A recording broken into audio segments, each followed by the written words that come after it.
Hello everyone, welcome back to KTC.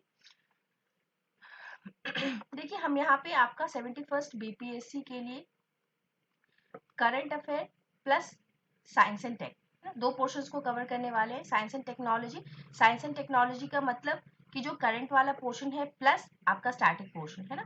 कुछ आपका static होता है, हमारा साइंस का सिलेबस है वो, प्लस हम क्या करेंगे जो करंट रिलेटेड जो आपका साइंस की जो चीजें हैं ना, जो साइंस एंड टेक्नोलॉजी की न्यूज में जो आ रही हैं, वो करंट वाला पोर्शन प्लस स्टैटिक पोर्शन, इन दोनों को कवर करेंगे। And plus your current affairs है ना, इन दोनों को हम कवर करते चलेंगे। क्योंकि किसी भी स्टेट लेवल एग्जाम, कोई भी पब्लिक सर्विस कमीशन का एग्जाम हो, उसकी रीढ़ की हड्डी मानी जाती है आपकी current affair and your science है ना।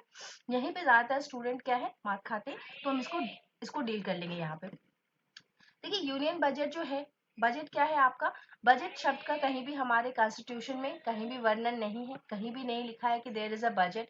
हाँ, लिखा क्या है हमारे कॉन्स्टिट्यूशन में, आर्टिकल 112 में आपका जिक्र है एक शब्द का, that is your financial statement है ना। वित्तीय विवरण का हमारे पास जिक्र मिलता है आर्टिकल 112 में, लेकिन कॉन्स्टिट्यूशन में कहीं भी आपका बजट शब्द का प्रयोग नहीं किया गया है। एग्जाम्स के पॉइंट ऑफ व्यू से आपका union budget and economic survey, ये दो चीजें बहुत ज्यादा इंपॉर्टेंट है। स्टैटिक पोर्शन रहता है ना, एक बार बजट आ गया तो बस आपको उसके फैक्ट्स एंड फिगर्स को याद करना है, बस ये चेंज नहीं होगा पूरे साल के लिए है ना। वैसे ही आपका स्टेट लेवल पे भी ये दोनों चीजें आती हैं, स्टेट भी अपना बजट बनाता है प्लस अपना इकोनॉमिक सर्वे देता है। ठीक, तो ये दोनों आपको याद कर लेने हैं, प्रिपेयर कर लेना है इसको, चाहे वो बीपीएससी हो, यूपीएससी हो, कोई भी एग्जाम हो, ये पोर्शन आपका जरूर से आपका प्रिपेयर होना चाहिए है ना। एक और चीज हम देखेंगे कि जो बजट है, बजट हमेशा क्या है आपका फ्यूचर ओरिएंटेड, मतलब भविष्य में होने वाले खर्चे और आमदनियों से ये डील करता है ना, कि सरकार के पास कहाँ कहाँ से पैसा आएगा और कहाँ कहाँ जाएगा। वैसे ही इकोनॉमिक सर्वे जो है आपका, ये कैसा है, ये पास्ट यानी कि पूर्व से रिलेटेड है, कि जो पीछे हो चुका है, मतलब सरकार के पास कहाँ कहाँ से पैसा आया था और कहाँ कहाँ उसने खर्च किया, उसका जब हम अवलोकन करते हैं, उसको जब पीछे मुड़ के देखते हैं, तो उसको हम क्या बोलते हैं कि this is our economic survey, ये हमारा आर्थिक सर्वेक्षण है। चलिए, कमिंग टू द क्लास, हम अपने यूनियन बजट को सबसे पहले देख लेते हैं।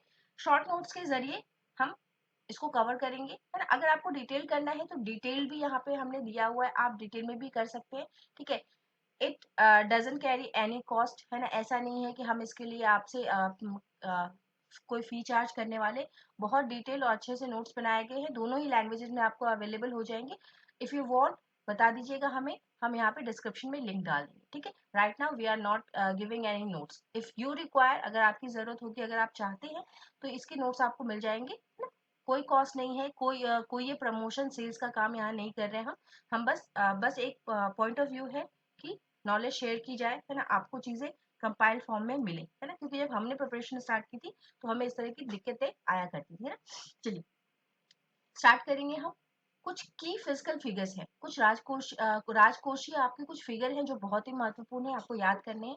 सबसे पहला है टोटल एक्सपेंडिचर है ना, कि कुल व्यय जो है वो सरकार कितना करेगी है ना, या फिर टोटल एक्सपेंडिचर को ही हम बोल सकते हैं कि टोटल साइज क्या है आपके बजट का। बजट का साइज कितना है आपका, ये है 50,65,345 करोड़ का।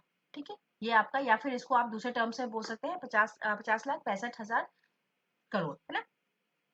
ये आपका टोटल एक्सपेंडिचर है, इतना सरकार खर्चा करने वाली है with an increase of 7.4% increase over the 2024-25।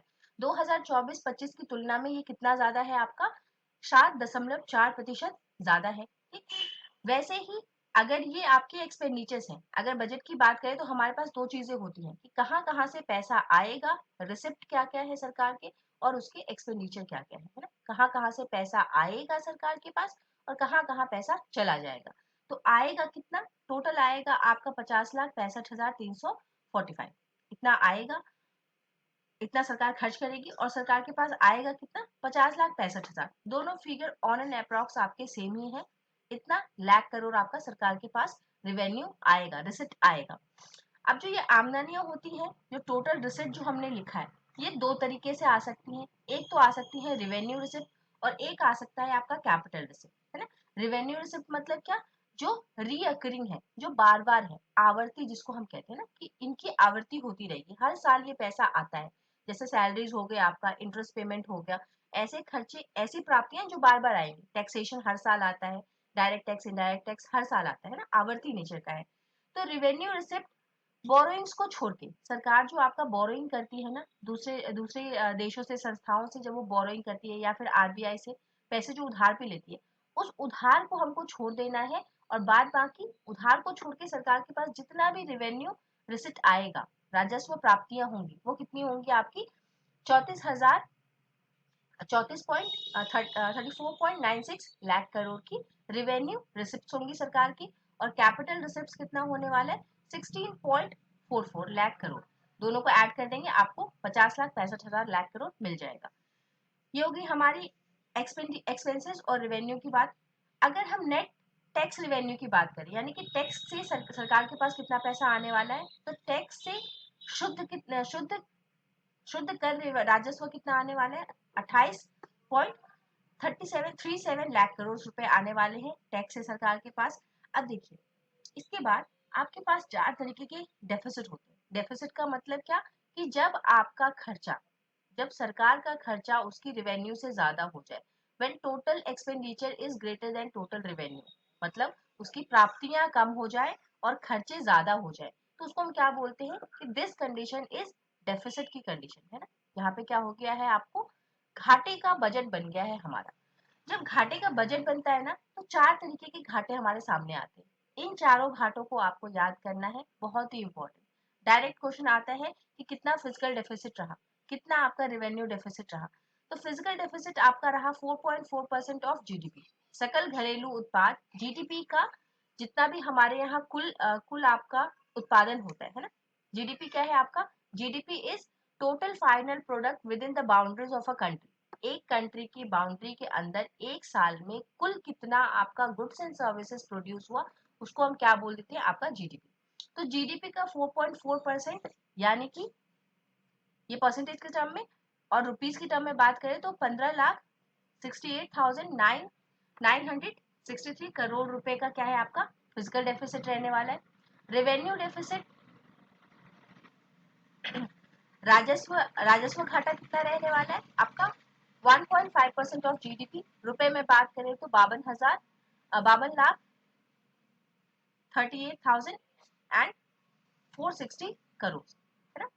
Primary deficit, primary deficit 0.8% of GDP, और ये कितना रहने वाला है? 29,2598 करोड़ का रहने वाला है। और एक होता है आपका effective revenue deficit. Effective revenue deficit कितना रहने वाला है? 0.3% ऑफ जीडीपी और 96,654 करोड़ का रहने वाला है। ठीक है, थोड़ा शॉर्ट में बता देते हैं फिजिकल डेफिसिट होता क्या है। फिजिकल डेफिसिट मतलब क्या? कि total expenditure minus total revenue, और उसमें से अगर हम सरकार की बोरोइंग्स को हटा देते हैं, है ना। जो ये रेवेन्यू है, रेवेन्यू में से अगर आप बोरोइंग्स को हटा दोगे ना, तो वो क्या बनता है आपका? फिजिकल डेफिसिट, यानी कि राजकोषीय घाटा। दूसरा रेवेन्यू डेफिसिट, यानी कि आपका राजस्व घाटा। इसका मतलब क्या है? Total revenue expenses minus revenue receipts, ये हो गया हमारा रेवेन्यू डेफिसिट। प्राइमरी डेफिसिट की बात करें तो प्राइमरी डेफिसिट का मतलब होता है कि जितना आपका फिजिकल डेफिसिट आया है, यानी कि राजकोषीय घाटा जितना आया है, अगर उसमें से आप इंटरेस्ट पेमेंट हटा दें, यानी कि सरकार ने जो अपने लोन्स पे इंटरेस्ट पे किया है, सरकार ने जो लोन या उधार लिया है उस पे जो उसने ब्याज दिया है ना, उसको अगर फिजिकल डेफिसिट में से निकाल देंगे, तो वो आपको बताता है प्राइमरी डेफिसिट को। ठीक। कैपिटल एक्सपेंडिचर, ये जो हमने यहाँ पे एक्सपेंडिचर की बात की थी, उसमें से कैपिटल एक्सपेंडिचर कितना है आपका? 11.21 लाख करोड़, और जो कि कितना है आपका? 3.1% ऑफ जीडीपी। ठीक, तो ये कुछ बहुत ही महत्वपूर्ण फैक्ट्स हैं जिनको आपको कतई नहीं भूलना है ना। इधर एकदम से आप इसको याद करके जाएंगे, इसको नहीं भूलेंगे, क्योंकि यहाँ से एकदम डायरेक्ट क्वेश्चन उठेगा, है ना। अगर पूछा जाएगा तो डायरेक्टली आपसे पूछा जाएगा कि बताइए नेट टैक्स रेवेन्यू कितना होने वाला है, टोटल रिसिप्ट्स कितने होने वाले, टोटल रिसिप्ट में भी रेवेन्यू रिसिप्ट कितना होने वाला है, कैपिटल रिसिप्ट कितना होने वाला है, कैपिटल खर्चा कितना होने वाला है, कितना परसेंट जीडीपी का है ना। दोनों तरीके से पूछता है कि परसेंटेज भी और अमाउंट भी। इसके बाद नेक्स्ट हम देखेंगे कि कुछ मेजर एक्सपेंसेस सरकार इस बार करने वाली है। इंटरेस्ट पेमेंट आपका होने वाला है, टोटल इंटरेस्ट जो पे करेगी वो होगा 12.76 लाख करोड़ का। ट्रांसपोर्टेशन पे खर्चा होने वाला है आपका 5.48 लाख करोड़ का। डिफेंस है ना, अभी बहुत ज्यादा चर्चे में रहा आपका डिफेंस। डिफेंस ये तीन जो है आपके मेजर मिनिस्ट्रीज में आती है ना, ट्रांसपोर्टेशन, मिनिस्ट्री ऑफ ट्रांसपोर्टेशन जो है आपका, डिफेंस का मिनिस्ट्री एंड रूरल डेवलपमेंट का, ये तीन तीन आपके मोस्ट इंपॉर्टेंट मिनिस्ट्रीज में आती है ना, मंत्रालयों में सबसे महत्वपूर्ण मंत्रालयों में ये तीन आपके आते हैं। तो ट्रांसपोर्टेशन पे 5.48 लाख करोड़ का, डिफेंस पे 4.91 लाख करोड़ का, रूरल डेवलपमेंट यानी कि ग्रामीण विकास पे आपका 2.66 लाख करोड़ का खर्चा सरकार करने वाली है। ये आपके चार मेजर एक्सपेंसेस हैं। सरकार के पास जितने भी प्राप्तियां आएंगी, जितना भी रिसिप्ट्स आएगा, उसका ज्यादातर भाग इन चार क्षेत्रों में आपका जाएगा। ठीक है, नेक्स्ट ग्रोथ प्रोजेक्शंस हमारी क्या है? ग्रोथ प्रोजेक्शन हमने रखा है कि हमारी जीडीपी जो है वो ग्रो करने वाली है 6.3 से लेकर के 6.8% तक नेक्स्ट फिजिकल ईयर में, यानी कि आपका जो 24-25-26 है ना, इसमें आपकी ग्रोथ रेट क्या रहने वाली है जीडीपी की? 6.3 से लेके 6.8% तक रहने वाली हमारी, ये हमारा अनुमान है, एस्टिमेशन है। फोकस हमारा रहने वाला है बूस्ट करना है कंजम्पशन को, उपभोग को हमको बूस्ट करना है, क्योंकि अगर आपका उपभोग बूस्ट होगा, कंजम्पशन बूस्ट होगा, मतलब कि क्या आप जनरेट कर रहे हैं? डिमांड को जनरेट करें, और अगर डिमांड जनरेट होगी तो इसको बैकअप करने के लिए आपका सप्लाई आएगा, जो कि कहाँ से आएगा? इन्वेस्टमेंट से, इंडस्ट्री से। तो यानी कि आप डिमांड को बूस्ट करके इन्वेस्टमेंट और इंडस्ट्री दोनों को ही ग्रो करवा रहे हैं। देन आपका फाइनेंशियल बूस्ट, जो आपका वित्तीय जो पूरा पूरा सिस्टम है, उसको बूस्ट करने के लिए reserve bank of India has transferred, उसमें क्या रहा है आपका कि रिजर्व बैंक ऑफ इंडिया ने एक रिकॉर्ड सरप्लस को दिखाया, यानी कि जो सरप्लस में रही है हमारी पूरा बजट का सिस्टम जो है, वहां पे कहीं ना कहीं हम प्लस में रहे हैं। तो रिजर्व बैंक में आपका कितना सरप्लस ऐड हुआ है? रुपीज 2.6 लाख करोड़ हमने आरबीआई में जमा कराए हैं। आरबीआई कौन है? आपका सरकार का बैंक। तो गवर्नमेंट के बैंक में गवर्नमेंट ने कितने पैसे ऐड कराए हैं, जमा किया है, और 2.69 लाख करोड़ आपका ऐड किया गया है। ठीक है, प्रोवाइड्स एडिशनल फिजिकल स्पेस, ये हमको फिजिकल स्पेस देगा, यानी कि अगर हम इससे अपना इस पैसों से अगर हमें फिजिकल डेफिसिट होता है ना, राजकोषीय घाटा अगर होता है, तो उसका 0.2% जो है जीडीपी का हम उतना कवर कर पाएंगे। ये कुछ महत्वपूर्ण बातें थी। अब देख लीजिए इस साल जो आपका जो बजट आया है वो बेस्ड किस पे है ना? ये कौन प्रेजेंट करता है? आपका was presented by the union finance minister Nirmala Sitharaman ji के द्वारा प्रस्तुत किया गया है।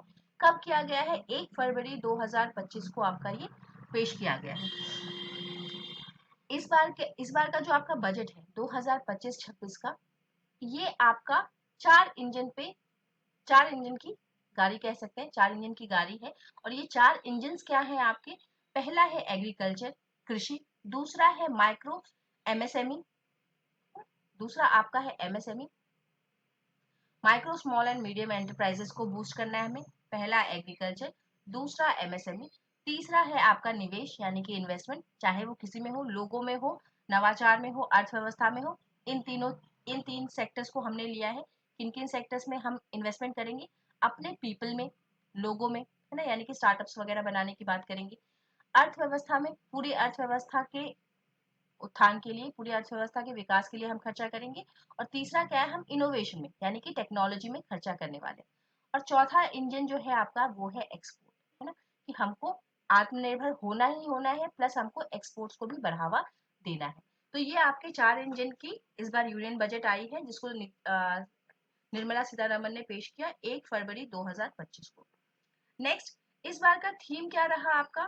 थीम वॉज सबका विकास, है ना। अभी तक हम कर रहे थे सबका साथ सबका विकास, लेकिन इस साल का 25-26 का आपका थीम रहा है सबका विकास, जिसका उद्देश्य क्या है? उद्देश्य है to stimulate the balanced growth across all regions, सभी रीजन में, सभी क्षेत्र में आपका बैलेंस्ड ग्रोथ हो, यानी कि एक समान विकास हो, सबका विकास।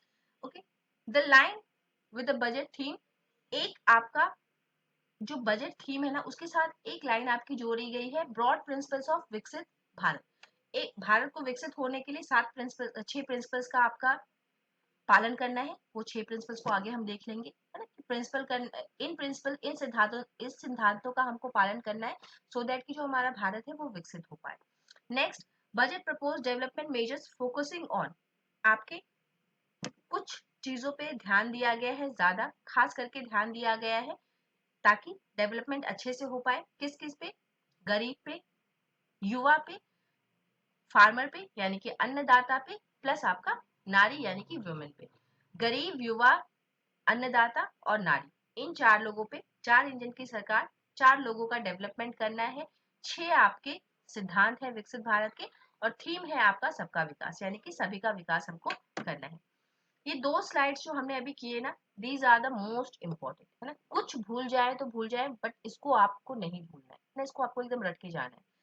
हमने अभी प्रिंसिपल्स विकसित भारत के सिद्धांतों की बात की, तो ये सिद्धांत क्या है हमारे? हम 6 सिद्धांतों पे काम करने वाले। जीरो पॉवर्टी, हमको गरीबी को एकदम 0% पे लेके आना है। क्वालिटी एजुकेशन हमको देनी है ना, हाई लेवल की एजुकेशन, हाई क्वालिटी की एजुकेशन देनी है ना, सिर्फ किताबों को नहीं पढ़ाना, क्वालिटी एजुकेशन देनी है। हेल्थ केयर असेस, सबके पास स्वास्थ्य सुविधाएं हो, इसके लिए आयुष्मान भारत जैसे स्कीम्स आपके चलाए गए हैं, इंश्योरेंस उसके तहत दिया जा रहा है। स्किल लेबर, हमें अपने लेबर को स्किल्ड बनाना है, आपका चौथा सिद्धांत। पांचवा सिद्धांत है वुमेन्स इकोनॉमिक पार्टिसिपेशन, हम चाहते हैं कि हमारी जो महिलाएं हैं, हमारे अर्थव्यवस्था की जो महिलाएं हैं, उसमें उनकी भागीदारी 70% तक हो जाए। एंड एग्रीकल्चर एक्सीलेंस, हम चाहते हैं कि food basket for the world हम बने, है ना, ताकि हमारा जो एग्रीकल्चर, जो हमारी खामी मानी जाती है, उसको हम अपना प्लस पॉइंट बनाएं, और हम क्या बने कि फार्मर्स जो है हमारे, वो हमारे लिए क्या तैयार करके दे? Food basket for the world, कि जो दुनिया है वो हमारे तरफ किस नजर से देखे कि हम उनके लिए फूड बास्केट। ठीक है, हम ये कर सकते हैं, हमारे लिए आसान है, बस थोड़ा सा फोकस और कंसंट्रेशन की जरूरत है। नेक्स्ट 4 इंजन की हमने बात कर ली है। सबसे पहला इंजन आपका agriculture, MSME, investment and export promotion. कृषि, छोटे उद्योग, है ना, इन्वेस्टमेंट निवेश, और एक्सपोर्ट यानी कि निर्यात, आयात, है ना, आयात को हमको प्रमोट करना है, सॉरी निर्यात को हमको प्रमोट करना है। ओके, चलिए। सबसे पहला इंजन आपका एग्रीकल्चर। देखिए एग्रीकल्चर में जो महत्वपूर्ण चीजें हैं ना, ये आपको मिल जाएगा, आप इसको डिटेल में पढ़ सकते हैं, हम यहाँ पे सिर्फ की पॉइंट्स की बात करेंगे। ओके, देखिए सबसे पहला है कि प्रधानमंत्री धन धान्य कृषि योजना को लॉन्च किया गया है, अनाउंस किया गया है, जिसका काम क्या है? It will cover 100 low agriculture productivity districts, ऐसे आपके 100 जिनकी उत्पादकता, ऐसे 100 डिस्ट्रिक्ट जिनकी उत्पादकता कम है एग्रीकल्चर में, उनको कवर करने की बात की गई है, जिससे आपका 1.7 करोड़ फार्मर्स जो है, किसान जो है, उनको लाभ मिलेगा। इसमें आपका फोकस क्या रखा गया है कि सिंचाई को बढ़ावा देना, इरिगेशन को, और पोस्ट हार्वेस्ट स्टोरेज जो है उसको ठीक करना, है ना, कि कटनी जो आपकी कटाई हो जाती है फसलों की, तो उसके बाद क्या है, वेस्टेजेस बहुत होते हैं, तो उस वेस्टेजेस को रोकने के लिए, उस बर्बादी को रोकने के लिए हमको क्या करना है? पोस्ट हार्वेस्ट स्टोरेज फैसिलिटीज बनानी है। ठीक है, कृषि पे ध्यान देना एंड पोस्ट हार्वेस्ट स्टोरेज पे ध्यान देना है। रूरल प्रॉस्पेरिटी एंड रेजिलेंस, ये प्रोग्राम आपका लॉन्च किया जाएगा with the states to agriculture, to address the agriculture under employment. वहां पे जो अंडर एम्प्लॉयमेंट है आपका एग्रीकल्चर में, कृषि में, उसको सुधारने के लिए सरकार क्या काम करेगी? स्किलिंग का काम करेगी, कौशल सिखाएगी, इन्वेस्टमेंट करेगी, और टेक्नोलॉजी को बढ़ावा देगी। कौन सा आपका स्कीम रहेगा, प्रोग्राम क्या रहेगा? Rural prosperity and resilience program. Next, सरकार का उद्देश्य है आत्मनिर्भर इन पल्सेस, हमको दलहन जो है हमारा, उसमें आत्मनिर्भर बनना है, क्योंकि आपको पता है कि ऑयल एंड पल्सेस, ये 2 चीजें जो है हम क्या करते हैं? इंपोर्ट करते हैं ना बहुत ज्यादा, तो हमको इसमें आत्मनिर्भर होना है ताकि हमको बाहर से इंपोर्ट ना करना पड़े। स्पेशली 6 साल का मिशन रहेगा, और तूर, उड़द एंड मसूर दाल पे आपका क्या है? ये फोकस रहेगा। इसमें आपको सीड्स प्रोवाइड किए जाएंगे, क्लाइमेट रेजिलिएंट यानी कि जिन पे मौसम का प्रभाव कम पड़े, ऐसे आपके बीजों को, और रेम्यूनरेटिव प्राइसेस पे वो आपको मिलेंगे, यानी कि सस्ते दामों पे वो आपको मिलने वाले हैं। 3 पल्सेस की हमने बात की यहाँ पे, तूर, उड़द एंड मसूर दाल की मसूर दाल के बारे में हमने बात किया। नेक्स्ट है आपका सीसी, केसीसी जो है आपका किसान क्रेडिट कार्ड है, उसकी लिमिट 3 लाख से 5 लाख तक बढ़ा दी गई है। National mission on high yielding seed, national राष्ट्रीय स्तर का मिशन है आपका हाई यील्डिंग सीड्स पे, यानी कि ऐसे सीड्स जो आपके जो है ज्यादा उत्पादकता देंगे, उनको बढ़ावा दिया जाएगा। 100 प्लस हाई यील्डिंग सीड्स आपके लाए जाएंगे थ्रू रिसर्च एंड डेवलपमेंट। शोध और अनुसंधान के द्वारा आपकी 100 से ज्यादा आपकी हाई यील्डिंग सीड्स, और वो कैसे होंगे, प्लस आपका पेस्ट रेजिस्टेंट भी होंगे कि उसमें कीड़े नहीं लगेंगे। Next, mission for the cotton productivity. Cotton productivity के लिए सरकार का मिशन रहेगा कि 5 ईयर इनिशिएटिव लिया जाएगा सस्टेनेबल फार्मिंग के लिए। एक्स्ट्रा लॉन्ग स्टेपल कॉटन को आपका, इसके लिए भी आपका क्या है, कॉटन की ऐसी सीड्स आएंगी जो कि आपकी paste resistance plus climate resistant रहेंगी। देन नेक्स्ट टारगेट है सरकार का मखाना बोर्ड इन बिहार, है ना। बिहार में आपको मखाना आपने सुना होगा, जीआई टैग मिला है मधुबनी से। मखाना क्या है आपका, बहुत ज्यादा इंटरनेशनल मार्केट में डिमांड रखता है, तो इस पे ध्यान देना, इसकी उत्पादकता पे ध्यान देने के लिए सरकार production, processing and value addition of makhana के लिए स्टैब्लिशमेंट्स लगाएगी, है ना, फैक्ट्रियां वगैरह लगाएंगी। नेक्स्ट है आपका comprehensive program for fruits and vegetable. Fruits and vegetables के लिए भी आपके इसको भी प्रमोट किया जाएगा। इफिशिएंट सप्लाई चेन बनाया जाएगा कि जो आपका सप्लाई चेन है ना, कि मतलब जहाँ जहाँ प्रोडक्शन होता है वहां से लेके फाइनल कंज्यूमर तक पहुंचने के लिए सप्लाई चेन का बेटर आपका इसको अच्छे तरीके से बनाया जाएगा। एंड मार्केट प्राइसेस, ऐसे प्राइसेस रखे जाएंगे जो कि फार्मर्स के लिए बेनिफिशियल हो। फिशरीज डेवलपमेंट, है ना, मत्स्य पालन और मत्स्य पालन का विकास करने के लिए सरकार ने सस्टेनेबल फिशिंग के लिए क्या किया है, इंडियन एक्सक्लूसिव इकोनॉमिक जोन्स को बनाया है। ठीक है, high seas and Andaman, focus कहाँ पे है हमारा, अंडमान एंड निकोबार पे, क्योंकि हम सालाना क्या है एक्सपोर्ट कर रहे हैं 60,000 करोड़ का। ठीक है, फिशरीज में, मत्स्य पालन में जो हम एक्सपोर्ट का लेवल जो है हमारा 60,000 करोड़ का है, जो कि बहुत अच्छी बात है। तो इसको प्रमोट करना और ज्यादा हमारा क्या है, उद्देश्य बन गया है। दुनिया में हम इसमें दूसरे स्थान पे है ना, ये जो फिशरीज का पूरा इंडस्ट्री है उसमें हम दूसरे स्थान पे है। नेक्स्ट, सरकार इसी के तहत पहला इंजन जो आपका एग्रीकल्चर का है, कृषि का है, उसमें यूरिया प्लांट्स को लगाने की बात कर रही है असम में। ठीक है, जिसका नाम क्या है आपका, Brahmaputra valley fertilizers corporation limited, है ना, BVFLC, with 12.7 lakh metric ton capacity होगी इसकी। अब देखिए, ये नाम भी आपसे डायरेक्ट पूछ सकता है, या तो पूछ लिया जाए कि जो यूरिया प्लांट कहाँ लगाया जा रहा है, तो असम होगा आपका आंसर। फिर उस प्रोजेक्ट का नाम क्या है, तो आप बता सकते हैं Brahmaputra valley fertilizer corporation limited. ठीक है, तो ये डायरेक्ट कुछ इस तरीके से क्वेश्चन आपके बनते हैं। नेक्स्ट आते हैं हम दूसरे इंजन पे। जो दूसरा इंजन क्या है आपका, MSME वाला, है ना, स्मॉल एंड मीडियम वाला जो आपका है, वहाँ सबसे बड़ा परिवर्तन यहाँ पे किया गया है कि इनको रिवाइज किया गया, इनकी परिभाषा को, कि किसको हम MSME, small medium and micro industries के एंटरप्राइजेस के रूप में जानेंगे, किसको हम किस कैटेगरी में रखेंगे। तो देखिए, टर्नओवर, एक तो इन्वेस्टमेंट एंड टर्नओवर लिमिट्स जो है उनको इंक्रीज कर दी गई है। आपका इन्वेस्टमेंट को 2.5 कर दिया गया है और टर्नओवर को 2 टाइम्स कर दिया गया, सॉरी, टर्नओवर को 2.5 टाइम्स इंक्रीज किया गया है और इन्वेस्टमेंट को 2 टाइम्स इंक्रीज किया गया है। अब देखिए, जो नया रिवाइज्ड आपका जो आया है ना, टर्नओवर और इन्वेस्टमेंट में दोनों में जो आपका रिवीजन आया है, turnover is your 2 times, sorry, turnover 2 times पहले ही सही बताया था, एंड इन्वेस्टमेंट को 2.5 टाइम्स हमने इंक्रीज किया है। यही आपका सिंपल सा याद रखना है कि इन्वेस्टमेंट में हमने 2.5 गुने की बढ़ोतरी की है, और टर्नओवर में हमने जो आपका टर्नओवर आता है, उत्पादन जो होता है आपका, उसको हमने 2 गुना कर दिया है। जैसे माइक्रो में पहले करंट क्या है आपका, 1 चल रहा था, इन्वेस्टमेंट एक चल रहा था आपका, इन करोड़ से है, ये सारा भी फिगर इन करोड़ से। तो अगर 1 करोड़ अगर हम करंट कहते थे कि इन्वेस्टमेंट है, तो उसको हमने कितना कर दिया है, 2.5 करोड़ कर दिया है। स्मॉल के लिए 10 था, उसको हमने 25 कर दिया है। मीडियम के लिए 50 इन्वेस्टमेंट था, 50 करोड़, उसको हमने कर दिया है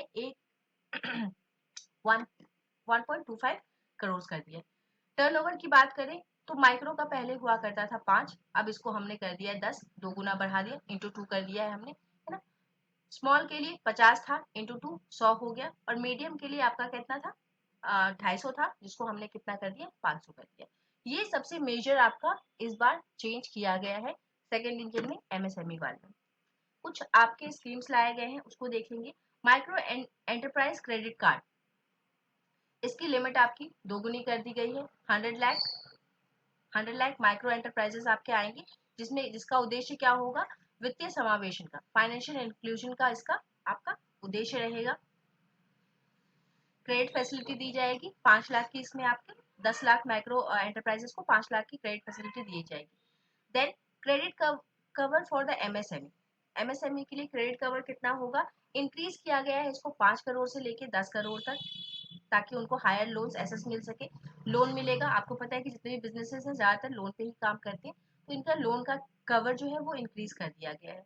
focus product schemes for leather and footwear, leather and footwear पे आपका जो है विशेषतर ध्यान दिया गया है, जिससे कि आपका जनरेट होगा 22 लाख नए जॉब जनरेट होंगे एंड 4 लाख करोड़ टर्नओवर, और एक्सपोर्ट कितना है आपका 1.1 लाख करोड़।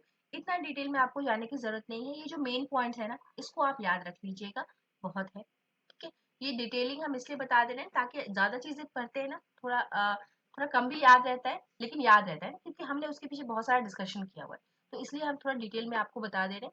बट आप क्या है की पॉइंट्स को याद रखेंगे, है 4 सेक्टर है, और जो 2 पहली स्लाइड्स हमने की है उनको बहुत अच्छे से आप याद करेंगे, है ना। नेक्स्ट टॉय सेक्टर पे भी हमने ध्यान दिया है, खिलौना जो है, खिलौने वाला सेक्टर जो है उस पर भी हमने ध्यान दिया हुआ है। मेड इन इंडिया उसको करना है, जैसे चाइना वगैरह से हम इम्पोर्ट करते हैं ना, बेसिकली हमारा काम क्या है, यही काम है कि अपनी इंडस्ट्रीज को बढ़ावा देना है, मेक इन इंडिया पे ज्यादा ध्यान देना है। तो टॉयज आपके ना बहुत ज्यादा बाहर से आते हैं, तो उस सेक्टर पे ध्यान देना, उसका विकास करना है हमको। National institute for food and technology, ये भी सरकार के उद्देश्यों में एक है। Fund for the funds for startup, startups जो है उसमें हमको एडिशनल कंट्रीब्यूशन सरकार करने वाली है 10,000 करोड़ का, है ना, कि जो स्टार्टअप्स है उसको फंडिंग प्रोवाइड की जाए। तीसरा इंजन, 2 इंजन हमने किए, एक किया एग्रीकल्चर, उसके बाद एमएसएमई, और तीसरा इंजन है हमारा इन्वेस्टमेंट अर्बन चैलेंज फंड, है ना, इन्वेस्टमेंट, हमको निवेश की हमको बात करनी है। तीसरा हमारा निवेश है, निवेश किन किन में, आपका लोगों में, पीपल में, यानी स्टार्टअप्स को बूस्ट करना है। निवेश किस में, अर्थव्यवस्था में, अर्थव्यवस्था को मजबूत करना है। और नवाचार, इनोवेशन, यानी कि इनोवेशन बोले तो टेक्नोलॉजी, हमको इन 3 चीजों में निवेश करना है।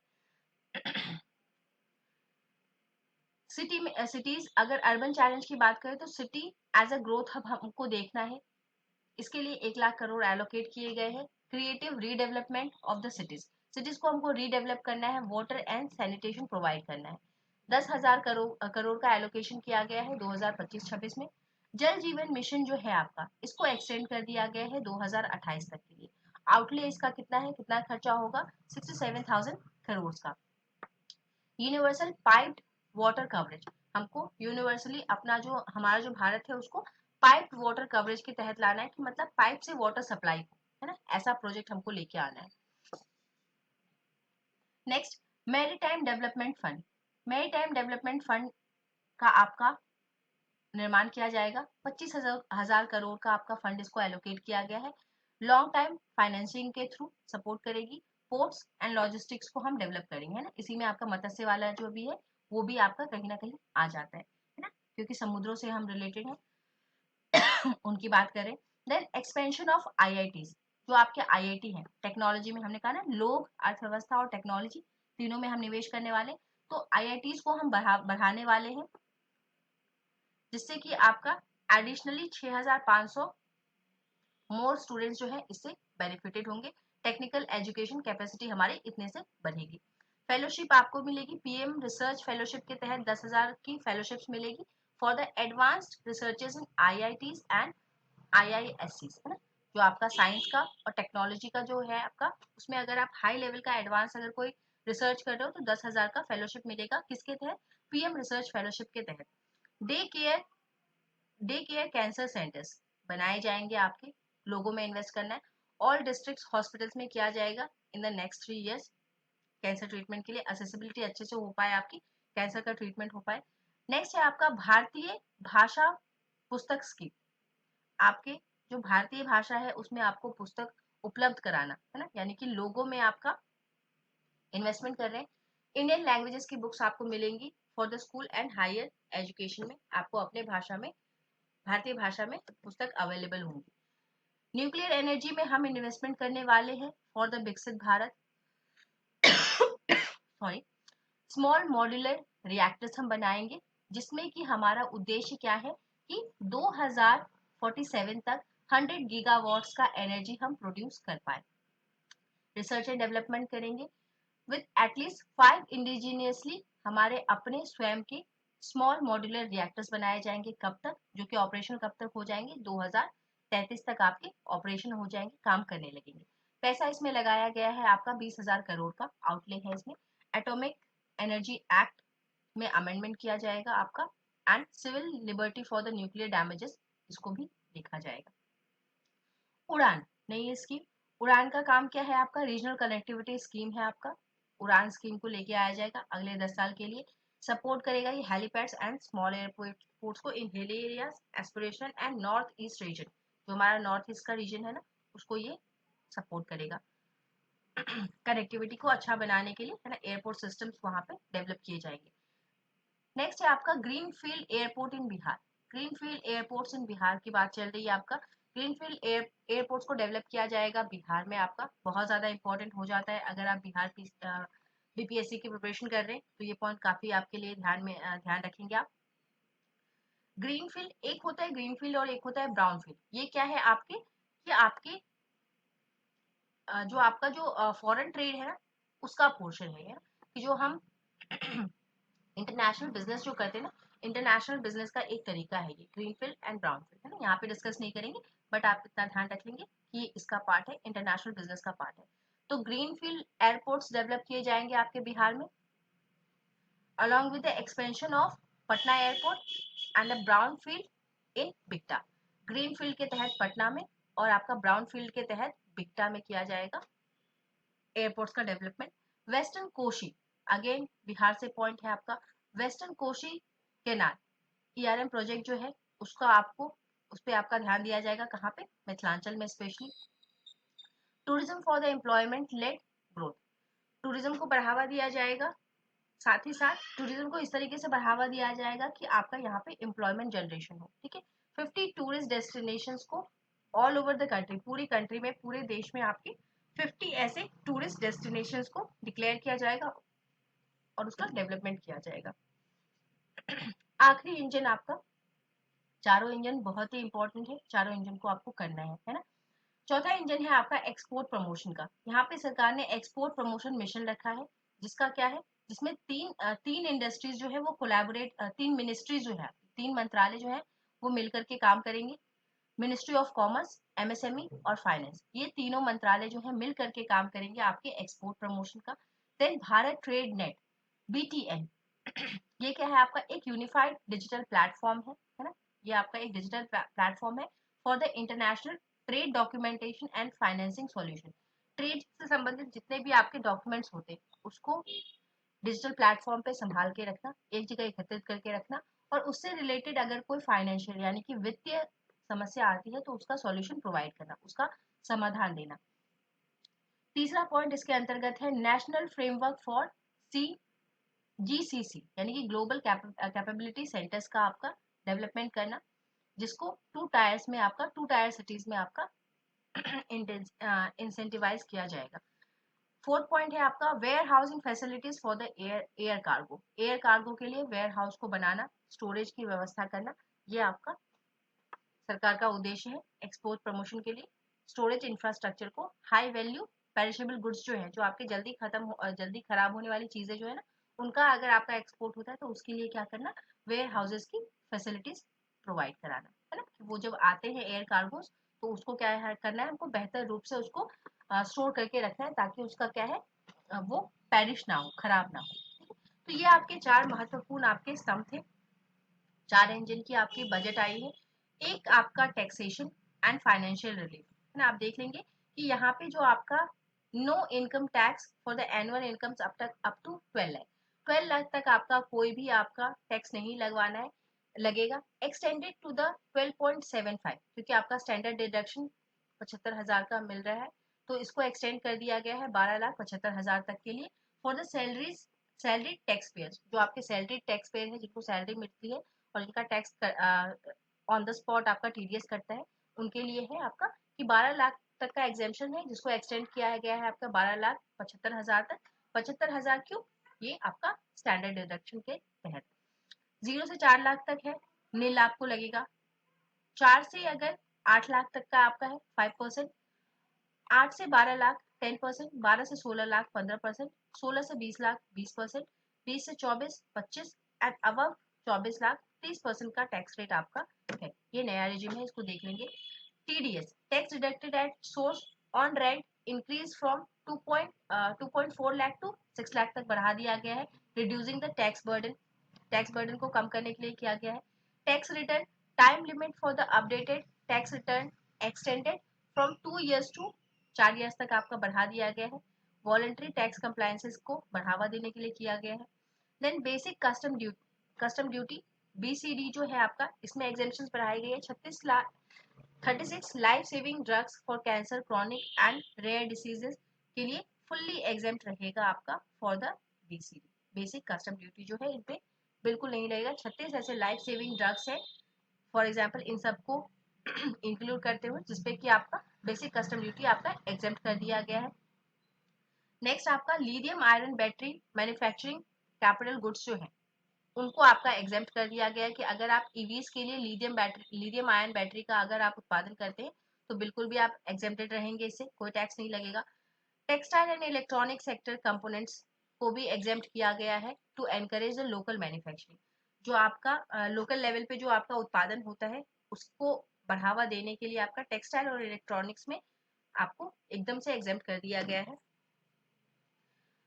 बस 2 और पॉइंट देखेंगे। सोशल वेलफेयर के लिए क्या क्या काम किया गया है, आपका सामाजिक कल्याण और समावेशन के लिए काम किया गया है। PMSVA निधि स्कीम को लाया गया है जिसमें आपको UPI link credit card with 30,000 limit आपको दिया जाएगा street vendors. Then identity card for gig workers, जो गिग वर्कर्स हैं आपके उनको आईडी कार्ड दिया जाएगा। रजिस्ट्रेशन ऑन ई श्रम पोर्टल पे अगर आप जाके वहां पे रजिस्ट्रेशन कराते हैं तो वहां पे आपको आई कार्ड मिलेगा और जिसके तहत आपको हेल्थ बेनिफिट्स मिलेंगे अंदर प्रधानमंत्री जन आरोग्य योजना। ठीक है, अगर आपके पास ये आई कार्ड होता है, आपने ई श्रम पोर्टल पे जाके रजिस्ट्रेशन करा रखा है तो आपको सोशल सिक्योरिटी मिलेगी। और सोशल सिक्योरिटी कैसे मिलेगी, PM जन आरोग्य योजना के तहत मिलेगा।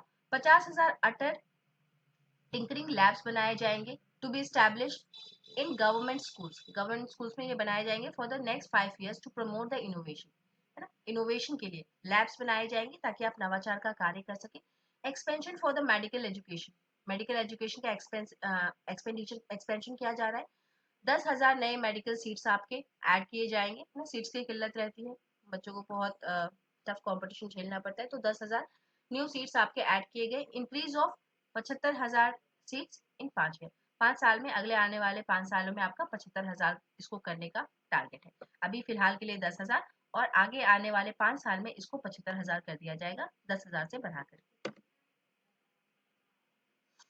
देन है आपका फाइनेंशियल सेक्टर में क्या क्या रिफॉर्म हुए आपके वित्तीय सेक्टर में, वित्तीय क्षेत्र में। ग्रामीण क्रेडिट कार्ड स्कोर आपका किसके लिए, for the self help groups, rural borrowers के लिए। जन विकास बिल 2.0 आया है 100% लीगल प्रोविजंस के लिए। स्वयं SWAMIH है ना, ये आपका 15,000 crore fund to complete 1 lakh more dwelling units बनाने के लिए। FDI इन इंश्योरेंस सेक्टर आपका 74% से इंक्रीज करके 100% तक लाने की बात की जा रही है। इंश्योरेंस सेक्टर में इस तरीके की बात चल रही है आपका। Invest the entire premium in India, insurance sector में याद रखेंगे कि आपका FDI कहाँ से कहाँ जाने वाला है, 74% से 100% तक जाने वाला है। Next, investment in friendliness indexes of the state, cooperative competitive cooperation federalism के तहत आपका इन्वेस्टमेंट फ्रेंडलीनेस इंडेक्स जारी होगा आपका स्टेट्स के लिए, राज्यों के लिए। Credit enhancement facility, partial credit enhancement support provide किया जाएगा, फैसिलिटी।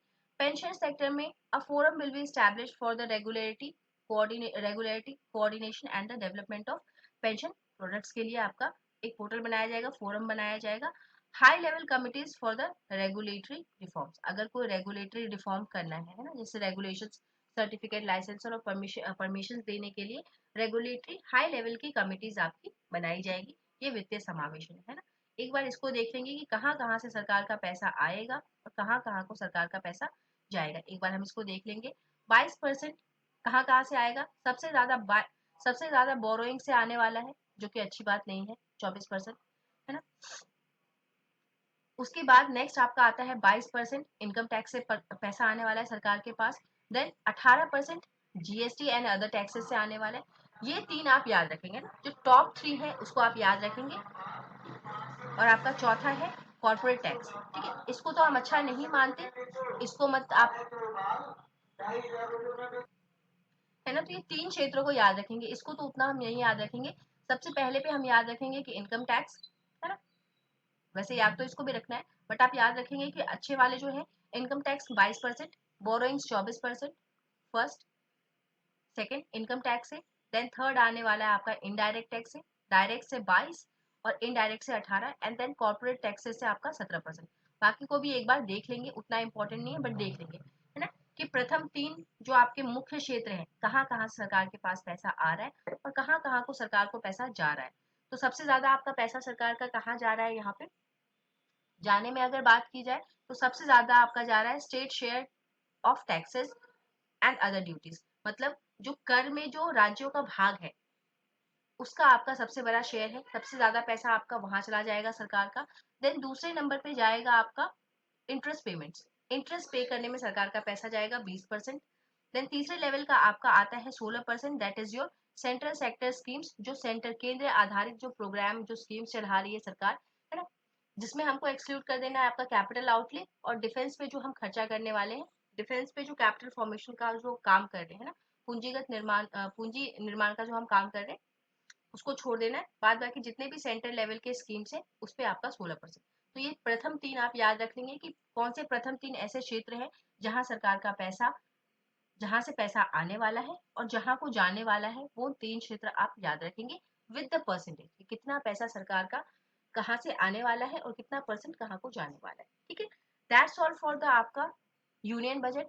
इसे ऐसे ही हम कवर कर लेंगे अपना इकोनॉमिक बजट, देन स्टेट का बजट एंड इकोनॉमिक सर्वे, दोनों कंप्लीट करेंगे। ये 4 चीजें कंप्लीट करने के बाद हम मंथली, हम किस तरीके से कवर करने वाले, मंथली बेसिस पे कि हर महीने की इंपॉर्टेंट न्यूज़ करंट अफेयर क्या है, और फिर हम उसको एक और तरीके से करने वाले स्टेट वाइज, है ना। कि स्टेट वाइज अगर आप करते हैं ना तो सारे स्टेट्स को हम कवर कर देंगे, दो से 3 में हम कवर कर लेंगे, 2 to 3 वीडियोस में हम उसको कवर कर लेंगे। तो इस तरीके से आपका क्या है, एक समग्र जो पूरा एक होलिस्टिक अप्रोच में आपका पूरा करंट अफेयर कवर हो जाएगा, ठीक है। इसी तरीके से हम साइंस को भी कवर कर लेंगे, साइंस एंड टेक की हेल्प से, कि जो करंट में चल रहा है उसकी हेल्प से हम अपना साइंस का भी सिलेबस कवर कर लेंगे। If you have any suggestion, है ना, कुछ और आप अगर चाहते हैं, कोई सजेशन है तो प्लीज कमेंट बॉक्स में कमेंट कीजिएगा, है ना। लेट अस नो कि क्या चाहते हैं आप, है ना। कोई प्रॉब्लम है, कोई समस्या है तो जरूर शेयर करें। Thank you everyone, have a nice and wonderful day, and please do like and subscribe the channel if you find it helpful. Thank you everyone.